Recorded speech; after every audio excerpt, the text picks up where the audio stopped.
Okay, how many of you were following along as Jim read the passage from Matthew? And you got it all in front of you too, right? Okay, first things first. This whole notion of blessed Jesus, meek and mild, loves all people, everybody's forgiven, everybody gets kittens and puppies, no matter what they do. Look at the very last line. As for the worthless slave, throw him into the outer darkness, where there will be weeping and gnashing of teeth. There is a sense of judgment that is there. There is a sense of, dare I say, punishment for not doing as we are called and as we are told to do. We'll talk about that at another time. But I just always want us to be mindful that when Jesus gave the parables, they almost all have some sense of retribution if the person chooses not to live as they are called to live. One of the most perplexing lines in this parable, and one that people I think have referred to and have misinterpreted for centuries and millennia, is where Jesus says in the parable, "For all those who have, more will be given. And from those who have nothing, even what they have will be taken away." Now, there is no denying the fact that in recent decades, that there has been a sense of a new gospel that is being preached in America, the United States of America, and in Western civilization. And that's the gospel of prosperity. Jesus wants you to be wealthy.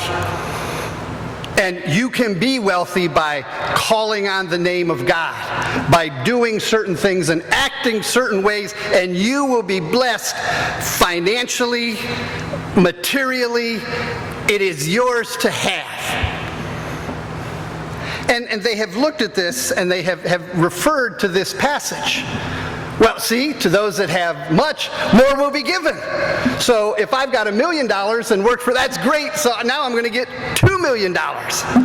And the people that are poor, that are living below the poverty level, that have hardly enough food to be able to exist for their families, well, quite frankly, that's their fault, so they must not have enough faith, or they would be blessed the way I am, because God wants me to be this way. That is a very prevailing theology that exists out there. It's also one that couldn't be further from the truth. I would tell you the exact word for that type of theology, but we have a number of students from the St. J Academy and their parents that are here. So I will refrain from telling you that type of theology. You've heard of rap music? Yeah, we'll put a C in front of that. It's just flat wrong. I know that when Jesus is talking about that, when he says, to those that have much, more will be given, it is not referring to anything tangible, financial or material. It was referring to people and their faith. Those that have great faith, more will be given to them because they have the faith to be able to handle it. Those people that have very weak faith or don't have faith, I don't believe in anything. Well, then you're kind of lost. Because if you don't have faith in something, what is the whole purpose of life? And please, please, please don't misunderstand me. I want to make sure I'm clear that I'm not saying that you have to have faith in Jesus. That faith can be in any one of the number of revelations in which God has been made known throughout human history. But faith in something that calls you to do good, to be compassionate, to live that golden rule that exists in all the major faith systems, to do unto others as you would have them do unto you. That's what Jesus is talking about, those that have the faith. Now, it's not just for individuals, but that also goes for congregations and for churches. If we look at the story there and the three people, two of them got significant amounts of money. A talent was a lot of money. That was almost a year's wages for a peasant farmer. So if you got 5 talents, you were like all set. Now this person took the 5 talents, the other person with the 2 talents, which was still a large amount of money, and what did they do with it? Okay, it's not a hard question. I know it's hot, but I'm hot too. The answer was already out there. What did they do with their money? They invested it. Right, because we know that that's the only safe and sure and sound way to guarantee that your money will be doubled, is by investing it, right? How many of you have had investments over the last decade that have not doubled? How many have lost by 2 times? Yeah, a lot of us. I mean, that's just the way it is. I mean, these people that did this, these individuals, were taking the master's money and were doing something that could have lost it all for them. But they reached out in faith that if they tried to do what was good, it would be rewarded. So because of their faith, they were able to give to the master twice what they had been given in trust. They were willing to look beyond the fears that exist whenever you give somebody else your money and say, "Here, make me more." And she's smiling, because that's what everybody would do that you handed them money and said that. It doesn't always work. But if you don't attempt, if you don't try, if you don't have the faith to even think about it, guaranteed nothing will happen. We get to the last one who had 1 talent, which is still a tremendous amount of money. Yet this person had no faith. What did he do with it? He buried it. And you can always tell how old the gospel lessons are, because in there it said, well, you could have given it to the bank where I would have received interest. And it's like, yeah, okay, not so much anymore, right? I mean, putting it in the bank really is about the same as putting it in the hole, right? Actually, probably a little safer putting it in the hole than giving it to the bank. Right, Joanne? Yeah, okay. And Carol? Our resident bankers? They're just kind of... But see, he was afraid. He was afraid to step out, to have faith, to try to do something with that in which he had been blessed. My guess is that there are many, many, many churches throughout the world that exist in the mindset of that third servant.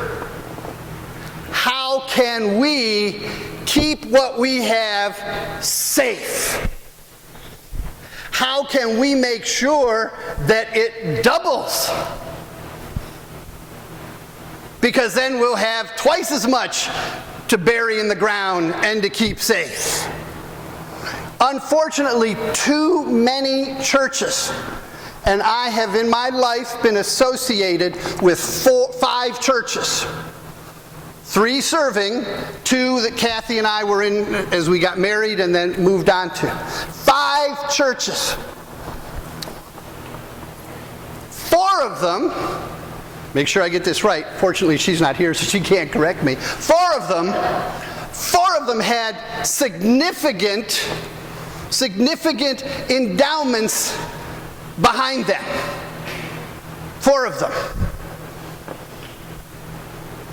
The one that I have found to be, in my experience, that was the most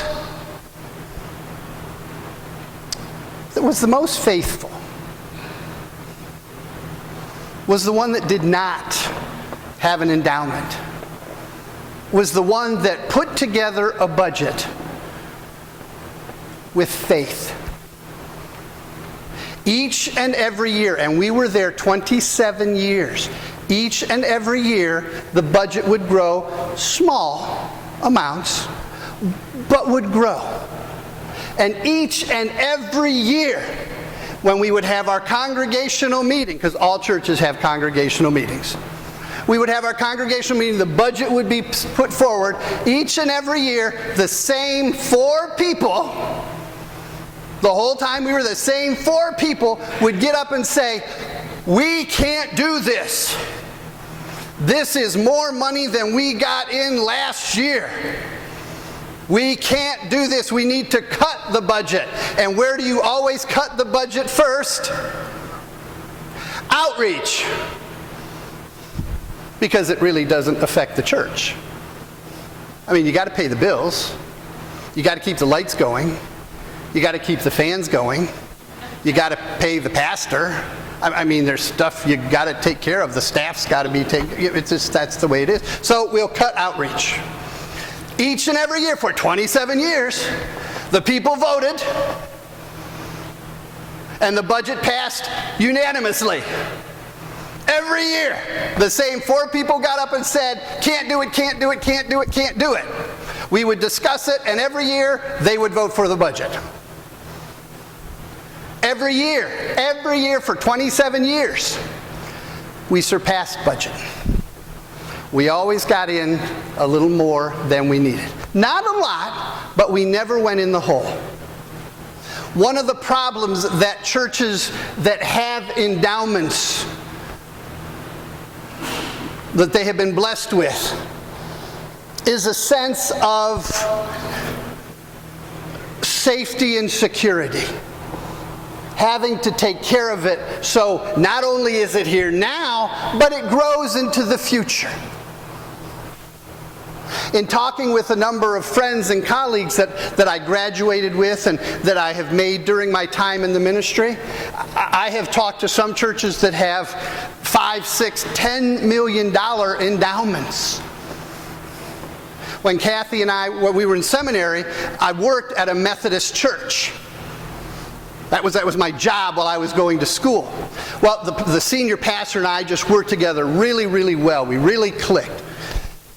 And the bishop of Missouri came to the church one day, right around graduation time from seminary, called me into her office, which I kind of felt weird about, because it's like, well, you're not my boss, I don't have to listen to you, but you are the bishop of the area, so I guess I don't want to get the senior pastor in trouble. So I went in and talked to her. She sat me down, she said, "Mark, I've got a proposition for you.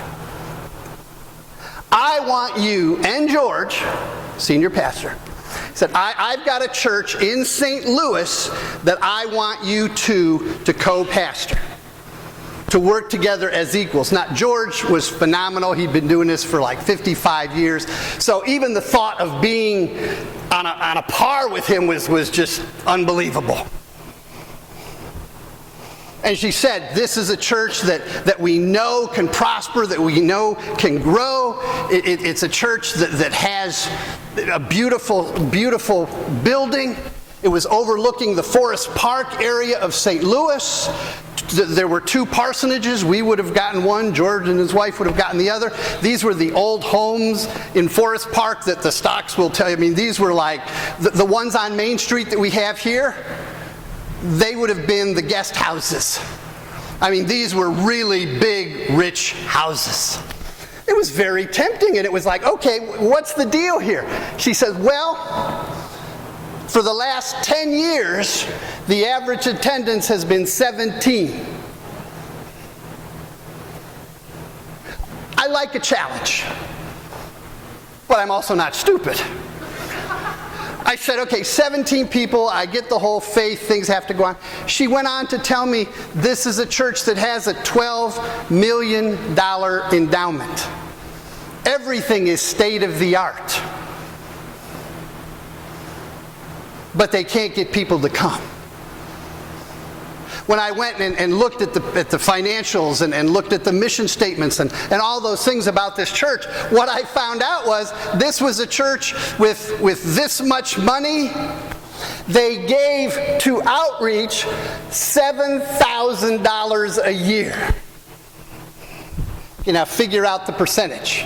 You don't have to be a banker to know that percentage really sucks. And I know I'm not supposed to say that, but that just flat does. There is no better word for it. When we got together with the 17 people, with the bishop and with George and myself, and said, this is where we first have to start, it was another unanimous vote. We will not raise the outreach budget.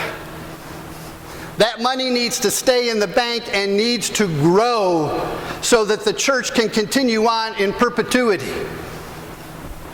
Well, the building may continue on in perpetuity, but the church is not the building. The church is the people within. The church is the community without. I have done a great deal of reading on stewardship and projects as part of my doctoral program that I haven't finished yet. I'm still working on in case Kathy happens to watch this one Sunday. And the churches that are growing, that are thriving, the churches where the Spirit is palpable are the churches that live on the edge. Now, I'm not talking about being stupid and just saying, okay, we're going to cash in everything and give it all away because that's what Jesus wants us to do. I would argue that that's not responsible stewardship. But if we are to follow the example of stewardship that Jesus gives us, especially in this parable, then we have to look no further than the example of the first two slaves that were risking everything. Everything. What do you think would have happened if the slave with 5 talents invested it with Sue's camel rides? And when the time came, she went to Sue and said, Sue, I invested 5 talents in your camel rides. What do you got for me? And Sue says, well, things haven't been good lately. The camels have been sick, so they've needed vet bills. And do you know what the cost of grain has gone up to? And we've had a drought, and the water hasn't been good. So, well, quite frankly, it didn't pan out the way I would have hoped it would. So, I got nothing for you. So I would have said, so you're killing me. What do you mean there's nothing? I got to go back to the master and tell him I lost everything? What are you, crazy?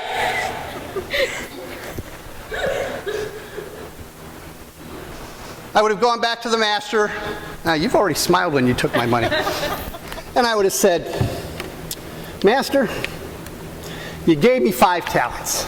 You trusted me with 5. I appreciate that trust. That is wonderful. I thought I would do, I invested the money. Here's the problem, is Sue's camels didn't quite work out the way I had hoped, and now I don't have anything. But don't blame me, blame Sue, because now instead of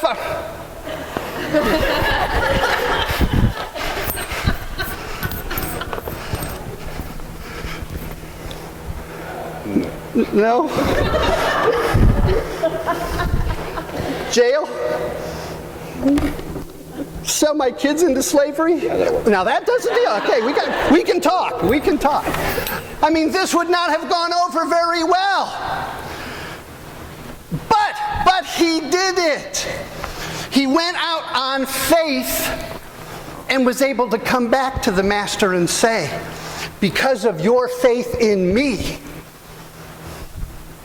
this is what I have for you.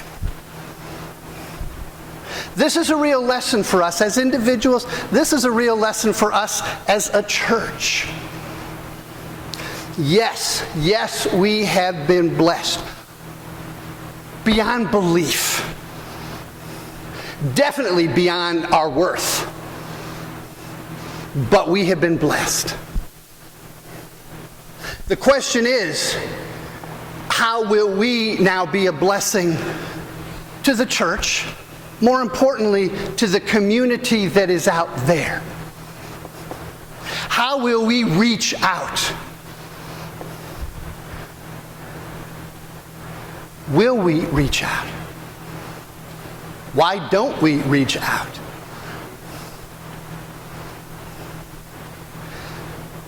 If you go through the Gospels, Jesus does not talk about homosexuality. Jesus does not talk about abortion. All the things that we have made into big deals in Western society, things that have to be. The one thing that we don't talk about, that we don't struggle with, is the issue of money and the church. Now here's another one that's real easy. Do you know what one topic Jesus talks about more than anything else? Save the kingdom of God. Guess what it is? Money. How you use it as faithful stewards. Each one of us here individually, us as a congregation, have been blessed. And we are called to share those blessings with each other, with the church, but more importantly, with God's creation, with the community where we have been planted. As each one of us takes time to prayerfully consider our pledge, whether it be written down or just in your mind, might we as a congregation next week, as we look at the budget that we have put forth for next year, and I think better term than budget is a faith and mission statement. Because it's not just money. Because one of the lessons that Jesus told us was, where your money is, there your heart will be also. Where we put our resources shows where our hearts are. How much of our resources we choose to share individually and communally with the community shows the degree and the strength of faith that we have. Might we all, individually and corporately, might we prayerfully consider and discern how best we can be faithful stewards of all that with which we have been blessed. We have been given much. Much is asked of us. No, much is required of us if we are to live the faith that we so freely and openly profess. Amen.